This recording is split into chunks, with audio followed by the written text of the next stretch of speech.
I'm Jamie O'Kane, CPA, Small Business Advanced Tax Planning and Compliance Extraordinaire, and this is the Abundant Beans Podcast, the podcast that takes my love for learning what makes people tick while digging into the good, bad, and ugly of small business ownership.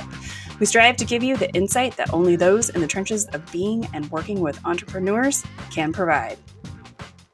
All right, today on the podcast, we have Nicole Clausen. Nicole has over 14 years of experience in the veterinary industry with 10 years in small animal practice. She worked her way up from receptionist to ops manager in various clinics and understands the intricacies and internal workings of a successful practice. She now is the founder and consultant at Veterinary Care Logistics. Reading is hard for me, a consulting firm specializing in inventory management for veterinary professionals. They've helped hundreds of veterinary practices from coast to coast. You guys work with corporate and small practices. And Nicole is also the founder of Veterinary Inventory Strategy Network. Holy words. A community and educational platform dedicated to inventory management, the host of the Inventory Nation podcast, the founder of Inventory Ally, which just launched. I can't wait to talk about this. The first ever inventory management software for veterinarians. I'm just real happy we might get actual reporting that works. Because I just was like trying to pull inventory for a client. And a regular speaker on inventory management. Welcome. Thank you so much for having me. I'm so excited to be on the show. Well, I'm excited. So first question first, what was your first job? So actually my very first job was working in a vet clinic. Oh, wow. In high school, it was as a receptionist, CSR. And I was like, oh yeah, this is just a job to get me through high school. And then I went to college, animal science, and I continued working in the vet practice and, there it went. So, but I mean, I of course did like the babysitting since I was like 10, but like my actual like legit job was in a vet practice. Wow, that's crazy. It's always funny to me though, because like I feel like a lot of the people we talk to in the veterinary industry have some entrepreneurial experience or they come from entrepreneurs or whatever. But so that's crazy. You started there. Yes. In customer service. Most of us like started in restaurants, which is real similar a lot of the time. We're dealing with people giving us orders and we're like, right. Okay. We don't have that. Can't help you. Right. So give us the rundown. So just a little bit, but give us a rundown of your career journey. How did you end up here with your own company? Yeah. So, I was in practice for a number of years. And so long time ago in a galaxy far, far away, I had my first job as an inventory manager. I was brand new to the practice, never managed inventory before. And they were like, so when you need to order, shake a bottle. And if it feels low, you order it. I was like, okay. So I remember staying in the pharmacy and I was like, what? What does that even mean? I was so I'm such a numbers and data person. And I was like, but no, actually, what does that mean? And so they left the practice a couple days later. So I was like, all right. So managing inventory when I first started, we'll use that term loosely, because I was on the struggle bus. And so I learned everything I could from supply chain management, human, healthcare, inventory management, basically anything that I get my hands on. And I started building these systems in my practice and that was going really well. And so I started helping other practices locally to me. And then it was actually an MWI rep was like, hey, come speak on inventory management. And I was like, yes, I would love to. And so before this, I kind of had this calling that, or I kind of knew that I wanted to do something more than just be in practice, but I didn't know what it was. And I kind of I knew that being in a practice or being an operations manager, that wasn't my lifelong journey. So then fast forward to I had this talk and it literally lit my soul on fire. I was buzzing after, and I was like, I know this is what I'm supposed to do. It's help people. And I could see the light bulb moments go off for them. And I was like, oh, this is it. Awesome. And so I just kind of started as a consultant, and I was like, and it's just kind of been an adventure ever since. I love it. That's so good. Why inventory? I mean, other than like the data, right? Like how, Yes. I mean, as somebody, yes, I love numbers and systems. Like, you know, why shaking a bottle? You and I are the same person. If somebody was like, shake the bottle, I'd be like, but how many do we need? What needs to happen? Like, why? Right? We're like, but why? Who, what, Yes. when, where, how? I need a number, please. I need numbers. I need data. How many do we need? Like that's so arbitrary. Like maybe I feel like it's not full, but you feel like it's full. Right. And that's what I say. I'm like, if you ask any member in your practice, all team members, and you're like, hey, what does low mean? I bet you do that. You're like, everybody shake the bottle, and everybody who thinks it's low, raise their hand. Yeah, I'm like, so it could be like a million different things. But I love it. So first and foremost, like spreadsheets are my love language. So, you know, like data, spreadsheet systems, like that's my jam. But then also inventory is like this common struggle in veterinary practices. And there's typically like only one inventory manager in a practice, or like no one talks about it. And so it's like this huge giant beast of this thing. And so it's like, I just remember when I was first managing it and I felt like super alone, and I was like, oh, I'm not doing anything right. Like it was this huge like emotional weight on me. And I was like, if I could just be in somebody else's corner and like be their cheerleader and like help them through this, like that's so important to me. So I feel like it kind of combines my like love of helping others and then like my love of spreadsheets and like data and systems, and it's like perfect. It's like this giant puzzle I get to solve. Pretty sure you and I are the same person. We're like puzzles. We just become best friends. And spreadsheets and helping people. Like, how do we? Sure, that's all we need. That's really all I need in life. And that's you know, that's part of the reason we do the podcast, is like it's just another way to help people, right? Because we get to give people tangible help. So we know inventory is a beast. We know inventory is one of these things that like practices don't really want to deal with, right? But what are the effects of not having a system on practice? How much time do you have? No, I'm just kidding. I mean, go. We're good. We can be here. Literally, I have like 5 questions for you, but I was like, they're all going to be like 20 minutes. So I think the biggest, so I'll just back up. So I feel like having a, you know, mismanaged inventory system really affects every area in your practice, right? So like first and foremost, if we don't have inventory, we can't treat our patients.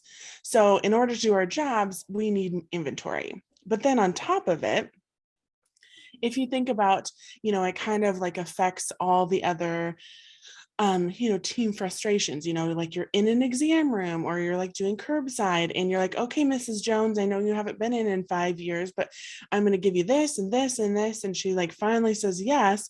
And then you go to the back and you're all out and it's like, what, you know, just like totally takes the wind out of your sails. And then, you know, maybe you have an emergency comes in and you're like, trying to like get the stuff from the emergency crash cart and something's expired and you can't find the right size trach tube and you're like rifling through the drawer for a catheter, like that's no good.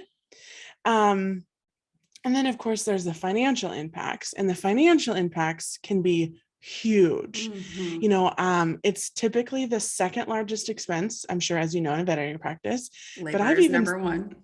And I've even seen it be the first. Yeah, too. Because we've seen some major margins. Yes. Scary. And like, you know, saving just like a few percentage points can honestly lead to tens or even hundreds of thousands of dollars, like back, you know, each year. I had one of my very, very dear clients. She tried to sell her practice so her and her husband could retire. They both own the practice, both veterinarians. They got an evaluation done and their cost of goods were so high, nobody would purchase the practice. So we worked together, got her cost of goods down, like I think a little over like 10 percentage points. Whoa. And she was able to sell her practice and retire. A lot of margin. Yeah. Yes, a lot of margin, a lot of potential cost savings. Sorry, my cat is No, you're fine. screeching in the background.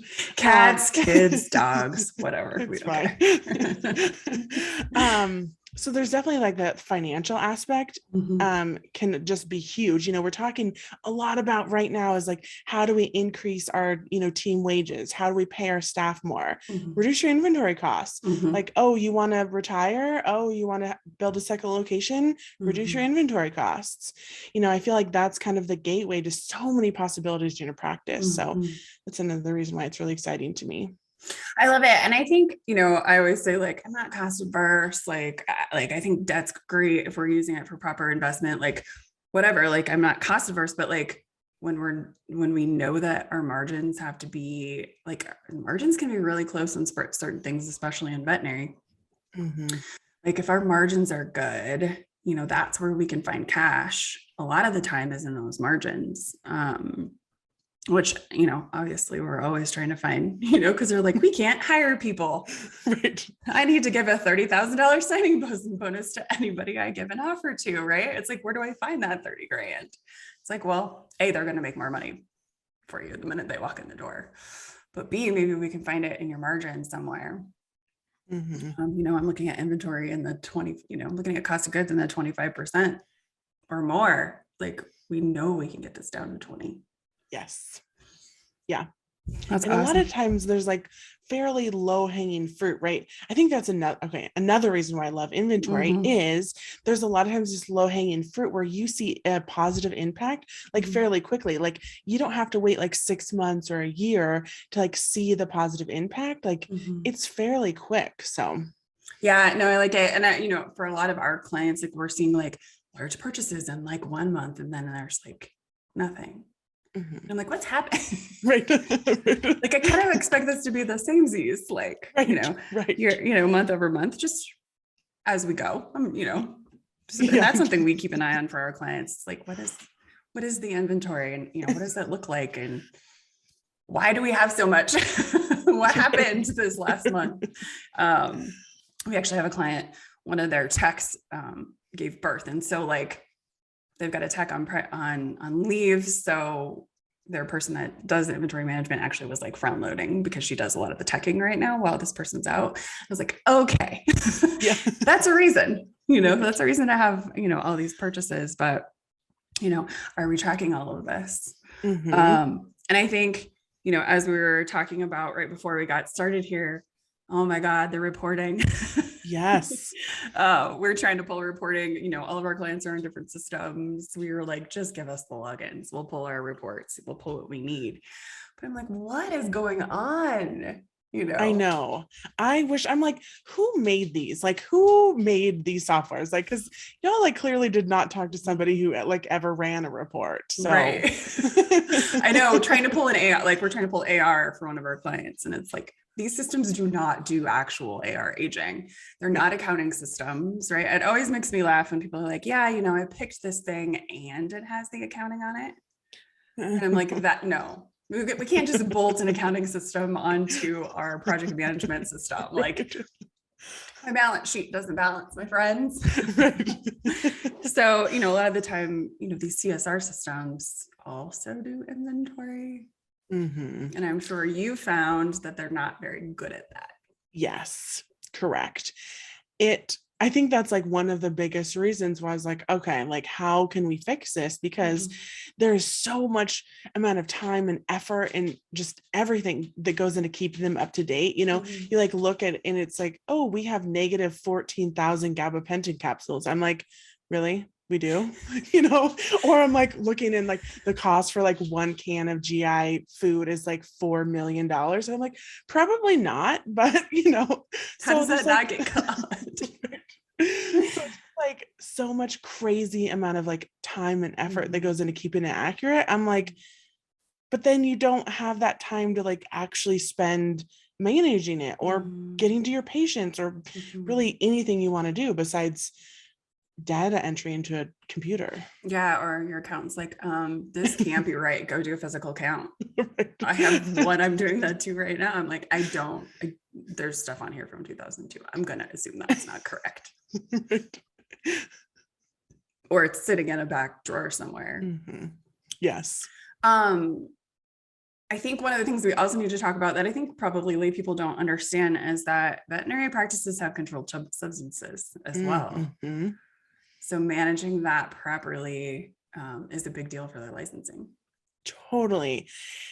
And a lot of times it's like, oh, I didn't know I was supposed to do that. But as a DEA license holder, it's your job to know what you need to do. And it's a big deal. I have like heard the craziest stories about like theft and just misuse and diversion and like all this crazy stuff. I'm like, we have to make sure that there is a complete record from the time it arrives in the practice to the time it leaves. Like if you need to do or you need to have an unopened container log. It's highly what I recommend. Have an unopened container log. The second they get there, log those bad boys into the unopened container log. And then you always know what you have exactly on hand. I did this talk several years ago.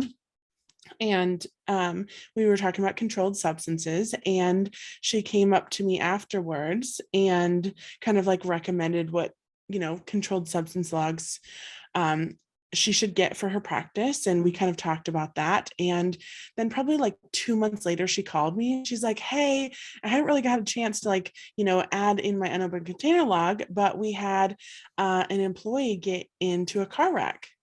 And she tested positive for all these controlled substances. And I was like, go check your stock right now. And she had been stealing controlled substances from the practice, and they had no idea until she got into that car accident. The liability. Yeah. And I mean, the stories get wild. I've heard a few. So it's crazy. I mean, you can't get it like I have ADHD and I have to go get Adderall, and I literally have to like sign my life away every single time I pick this up. My entire family at this point, we're all on some version, but I could just walk into it, yeah, walk into the back of a veterinary practice and like it's wild. Yeah, like 10. Okay, it's probably been more than 10 years ago. Now we're probably, I feel like I'm like back in my day. A long you know time what? ago. Pre-pandemic, the world is a whole different place now. Right. And I was still like a baby receptionist, and I had like caught this guy who was like doctor shopping and trying to get a prescription of tramadol from a bunch of different clinics. And I was like, I found him. And I was like, it was like my investigative journalism powers. I was like, and like from that on, I'm like, no, like we need to figure this out here. So, I mean, it was even happening like, a long time ago. So it's like, and there was one. So I was like, actually, it worked out perfectly because I was consulting on site with a client, and somebody came and dropped off a resume, and they like had a thing. And I was there while she was calling references. And it turns out she had lied on her resume saying that she had worked in a clinic, but she never had. And she had previous like drug, like controlled substances, like theft, like it was either like, I don't know, it was a while ago, so I can't remember the exact details, but like she'd either been charged for it or like arrested for it. And I was like, as much as we're like trying to get people in the door right now, can like we imagine if we didn't do our due diligence on that person, and then they would have access to our controlled substances.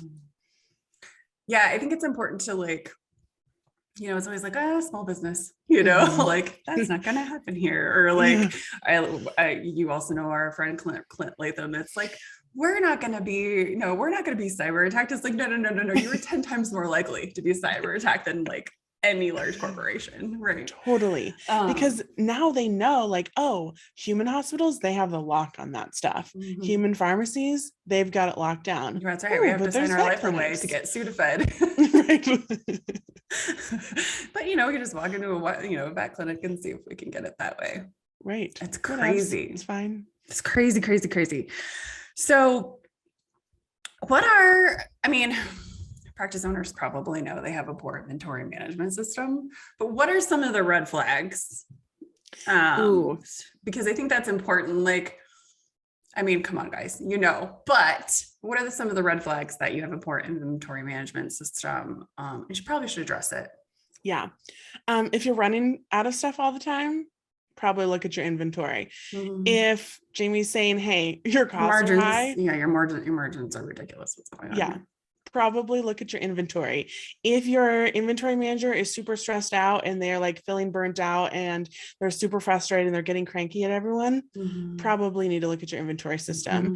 If you don't have a way to kind of like keep track of like what you have on hand. So if you could have the possibility of theft and you would have no idea of knowing, probably should look at your inventory system. If you have one person that's been there forever and ever and ever and ever, and they are the only ones managing inventory, probably should look at it. That's a big one. Yeah. It's like if you had one person writing all of the checks for the last 20 years, you might want to check that out. Right. Yeah. Let's look a little deeper. Let's just check it. Yeah. If you have anything on the shelf since like 1992, probably a good idea to check it. I don't know a whole lot, but I know it's probably expired. If your central storage area still has floppy disks in your practice manuals, probably a good idea to check out your inventory.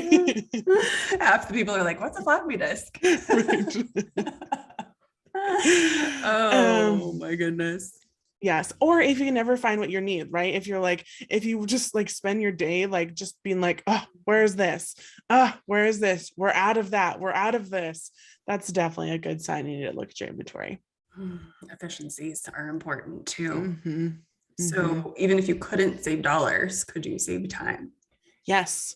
And your time is super, super valuable. And also on that note, if you are the practice owner and you are the one managing inventory, you should also look at your inventory because as a practice owner, your time is super valuable and should be spent in CEO and visionary mode or veterinarian mode and or both of those rather than the one managing inventory. I mean, we could just be done. Right. Mic drop, boom. And we're done. So you just launched Inventory Ally, which is a inventory system, software system, period. That's all it does. Yeah. Tell us about your system and why you kind of alluded to like, why did you build it? And what it helps people do. Yeah. So I really wanted there to be like an easy button, right? A lot of practices, they don't have a dedicated inventory manager. So I wanted there to be an easy way to manage inventory without having to do a bunch of guesswork, without having to, spend a ton of time, like constantly updating your, your practice management system. And so what it does is we use your order history. So it gets everything, all of your white goods, all of everything.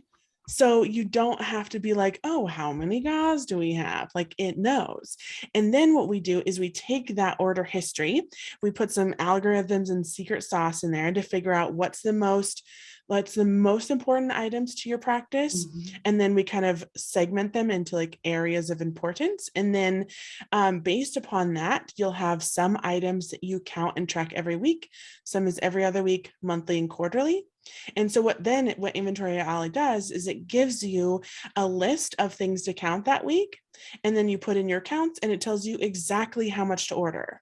You don't have to think about it. It's calculated for you as your demand changes. So as you get another doctor, as you get crazy busy, it adapts to you. Same thing if you start to order less, it adapts to you. So literally you could delegate managing inventory to anybody in your practice. You can say, okay, Susie, I need you to go count pharmacy. Tiffany, I need to go count treatment. And then they pull up what items they need to count in pharmacy and what's in treatment. It's not every item every week. It's just a small subsect of that. Then once they're done, you know exactly how much to order. Oh, it's like 20 minutes a week? Yeah. I mean, it kind of depends on I will say if you haven't organized your inventory in a really long time and you don't know where anything is, you got to start first. Yes. Yeah. But then, once you get it, it could it just goes so easy. And we've kind of designed it to, you just count and you order once a week. And, if you go through like a huge rush of something, if you have like a huge run of pancreatitis, you might have to like, have like a little bit of a special extra order or something like that. But so that's kind of like what it is and why I designed it, because I really just wanted it to be the easy button, and I wanted to take a lot of the like the mystery and the confusion and the chaos and the part of managing inventory out of there. No, that's huge. I think, like I said, like we're looking at, we're trying to pull reports from from whatever management system the clients have, and we're just like, it's like, then I have to go in, like one of them, like it doesn't give me a total. Like I have to go, like, what was my beginning balance the previous month? And what did we use versus what did we buy? Yes. I don't understand what is happening. Why isn't it giving me, I don't know, yes. Like what I shouldn't have to calculate the amount. I can, we do those things. It's like, you can give it to me in Excel, I can figure it out. Right. But the whole point of having reporting in your practice management system is so you don't have to do it manually. So you can pull reports. Right. Hello. Another thing I wanted to address with Nicole, because we have a client right now that just purchased her practice. And we had her pull her inventory report out of, I think they're an Avamark. Okay. And all of the equipment was in there. Do we have equipment in inventory? My initial reaction is no. But you tell me. You are correct. Equipment is like a whole nother beast. And so equipment should not really be in your practice management system. I mean, don't get me wrong. You certainly could if you wanted to, but then you have to do a lot of manual work on your reports, and there's not really a ton of benefit. I highly recommend just using an Excel spreadsheet, and then you can have just all the information you need. You can have, tracking for like when maintenance was performed, everything like that. So I don't generally recommend having equipment. There's a lot of extra stuff in there. Same thing with like janitorial supplies or office supplies. Those don't need to be in there. I would just truly keep your inventory list as clean and as accurate as possible, because that's really going to help all of your inventory management stuff. That's going to help your reporting. That's going to help everything. So. Yeah. And then your accountant's not like, then your accountant's not like, what is happening? Then your accountant's like pulling this and like, why is there $60,000? Oh, that's why we've got equipment in here since the dawn of time, which you probably don't have anymore, right? Because that never got updated. No. All right. So, I know people are like, we have all these solutions that do different things, right? All these different softwares and everything. And we don't always have to like bolt things on, but if we're going to be really, really, really focused on our costs, especially with our inventory that we need for treatment and examinations, and making sure we're being as efficient as possible there, I think bringing in a separate, something that actually is built to manage inventory makes a ton of sense. I mean, small practice to large practice, right? Yes. And one of my favorite things is, so I don't know if you've ever tried to like call like the support line. You're like, hey, I want to see this feature in here. And they basically like laugh at you. They're like, we don't care. That's not why we sold you the thing, because we want you to buy That's a funny stuff. joke. Yeah. So we actually have like an ideas portal where you can go, you can add your own ideas, you can vote on it. And my team and I, we meet every single week and we actually add them to the roadmap, because I want this to be like your software. It's not me being like, oh, here, you have to have this. I want it to make something that actually makes your life better. So if you need something that does that, like, I want to know about it. No, I love that. And I think, as an accountant, and I'm always like cutting edge, like I'm in all the softwares. But I sit on a couple advocate boards for software companies, because like, I want to know what's coming up, but also I want to be like, can I get this thing? Right. Yes. And the companies I stay with are the ones that are making improvements that I've asked for, I didn't even think of. Right. And so a lot of these practice management softwares are massive dinosaurs that were that really are not being improved upon at all. Right. They've roamed the earth since like decades and decades ago. They have, and they're not making improvements because they just use these softwares as ways to be like, here, we're giving you a thing, right? Like we're not actually doing anything for you. We're just giving you this dinosaur software to, you know, Right. enter sales in or something. So I love the idea of a separate system, especially if it's going to actually help you improve your system. Right. I love that. It's like, here's your list of things. I wish somebody would spit out my list of things. Right. I'm like, can I get this for like my groceries or something, please? Yes, that's huge. I love that. You're like, it takes your purchase history, right? It's like, that's why we use an app. I'll like go through the app on like all of our, because it like kind of tracks our most frequently purchased. So I'll go through and be like, oh yeah, I need ice cream bars, bread. Because my children are not always the best about adding stuff. But every time we talk about inventory, I think of our ice cream bar inventory because like Adam, there's never enough. Raise up those reorder points. And I'm like, my husband will go buy them and I'm like, you got one box. One. Yes. And so like when I think about inventory, like the best thing that I think about is like grocery shopping, because like it's like if you know that your family goes through a bag of apples every single week, do you go to the store every day to buy one apple? Or do you just buy a bag of apples at the beginning of the week? And that's the same thing for inventory, right? Because I know if you buy a bag of apples for your 2-year-old that has been eating a bag of apples for the last 3 months, they're going to stop eating apples. Yeah, that's the day they're going to be like, nope, I don't like apples anymore. Excuse me, we've moved on. Give it the program. I like bananas now. That's so funny. All right. So I'm gonna do our final cue, but there's gonna be a long answer. So what can a practice do today to move towards better inventory management? So there's a lot of different things you could do, but I would say if it's been a while since you've like just gone through your shelves to see what you have, just start going through your shelves, like take it, and don't get overwhelmed, because I will say like struggling with inventory, actually, let me back up. If you're struggling with inventory, don't feel like you're alone. It's a very like common thing in practice. I think one of the most common questions, actually the most common question I get asked is, am I the worst you've ever seen? No. I get that too. I get that too all the time. I'm like, there's no judgment here. Yeah. Judge Judy, she's at home. I'll do me. Yeah. I just want to work with you to figure it out. So if you're like, oh my gosh, I feel like my inventory is just a mess, like you are not alone. So like don't, because no one talks about this. No one teaches you how to do it. So like just save.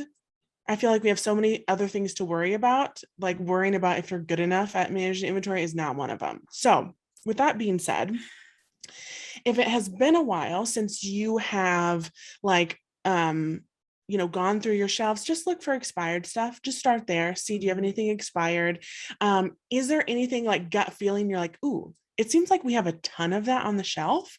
Figure out how much you're selling each month of it, right? If you have like 6 different kinds of flea and tick prevention, and you have like a bunch of like boxes of all those different kinds, you probably, unless you're a super crazy busy practice, you probably have a little bit of overstock there.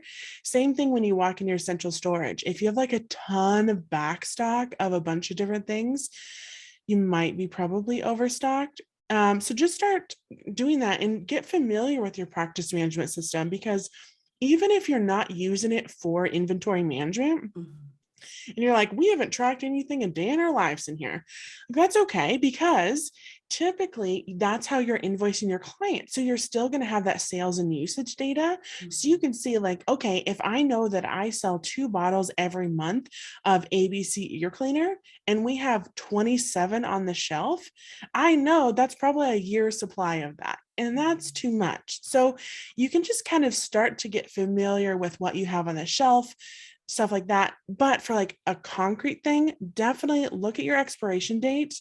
And then if there's stuff that you are running out of all the time, you can start reorder tags or just kind of figure out why, because I feel like a lot of times when things are so busy, when things are so hectic, a lot of times we're in reactive mode for our inventory. We're like, we just ran out of this, like, let's order a bunch, right? So it's like, how can we shift into more of a proactive mode and start to do some demand forecasting? So we're not like, oh my gosh, I just, you know, like ran out of 18 things. It's like, okay, rather than thinking about that way, it's like, okay, I know for like next month, I'm probably going to need this of this, that of that, and XYZ. So it's like kind of just starting to think about that shift. I love that reorder tags like that, like just like in my mind, I was like, it's just a sticky note to the point. Like, it's like, okay, maybe you have 5 bottles. We'll just put a sticky note on the last or the second to last one, right? We'll just write what it is. And then as soon as somebody takes that last bottle, they take the sticky note. It's like, I need to order that thing. Right. And yes. And you can get them free from your distributors. I have them for free. Like you can make PDF ones, you can laminate them, you can make them beautiful, you can color code them. You could be as like type A as you want to with them, which I love. But don't create a system you can't maintain. Right. Yes. From a fellow super over processed, hyper focused person. Like I feel like most of our practice owners are pretty type A as well. Don't overthink it as well. Yeah. Like if you just need a sticky note, that's fine too. And you know, make sure your staff is just writing what's on the sticky note, what needs to happen. Yes. You know. And it doesn't have to be, I know it's like sometimes when our inventory feels like it's just totally crazy town, it can feel like it's really hard to manage inventory. But once we kind of get like these foundational concepts, it's actually not too hard, but it's like, how do we make this sustainable and adaptable? So like when the wheels are coming off the bus or you're shorthanded by like 4 people, how can we make sure the inventory kind of like, you know, stays humming along? I love it. I love it so much. I love how you're like, people are like, I feel judged or don't judge me, right? I get that all the time. People will be like, my tax returns aren't done and my accounting is a mess and like, don't judge me. I'm like, why would I judge you on something you're not supposed to be doing? Right. Or like something that nobody ever taught you to do. Yeah. You know, you're not supposed to know these things. No. Right. You're a veterinarian. You're not supposed to know how to manage inventory. So like, let me help you. I don't go do surgeries. So you probably shouldn't be doing this. Right. That's what I was saying. Judge Judy, she's at home. She doesn't, no, she doesn't live here. Yeah, I don't, I'm not over here judging like at all. Actually, this is what I expect the balls to have been properly dropped. Right? Let me take them. Yes. Because this is like what's fun for me. So like I'm going to do my thing and I will let you do yours. I love that. Nicole, thank you so much for your time today. It was super yes, fun. Of course. It was so much fun. Thank you so much for listening or watching. Be sure to subscribe on YouTube, iTunes, or wherever you prefer to listen. If you learned something and found some useful information to apply to your business today, please consider giving us a thumbs up and a review. Until next week, be abundant.